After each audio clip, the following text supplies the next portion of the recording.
Hello అండి. మీరు నన్ని సేల్స్‌గా అసలేంటి?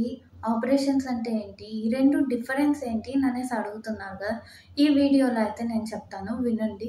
ముందుగా సేల్స్ అనేది ఒకవేళ కస్టమర్ కనుక ఏదన్నా ప్రాబ్లమ్ కనుక ఫేస్ చేసినా అంటే బిజినెస్ రిలేషన్‌షిప్ అనేది కస్టమర్‌తో మెయింటైన్ చేయడము, అడిగి తెలుసుకోవడం గానీ, ఆ ప్రాబ్లమ్ ఏంటి? సొల్యూషన్ అనేది చెప్పడాన్ని సేల్స్ అయితే ఉంటది.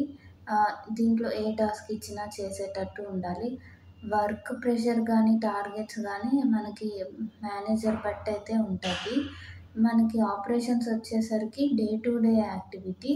అంటే ఇప్పుడు కస్టమరు ఎఫ్‌డి అకౌంట్ కనుక కావాలన్నారనుకోండి, అది నీట్‌గా ఎక్స్‌ప్లెయిన్ చేసి వాళ్ళ దగ్గర ఓపెన్ చేయించడాన్ని ఆపరేషన్స్ అంటారు. ఇంకా వర్క్ లొకేషన్ అయితే మీ హోమ్ టౌన్‌లో అయితే వేస్తారో, వెయ్యరో తెలీదు. అంటే ఇక్కడ పాన్ ఇండియా వీడియో కాన్ఫరెన్స్ గూడా తీసుకుంటారు. మనం ఎక్కడ ఏసినా వెళ్ళేటట్టయితే ఉండాలి.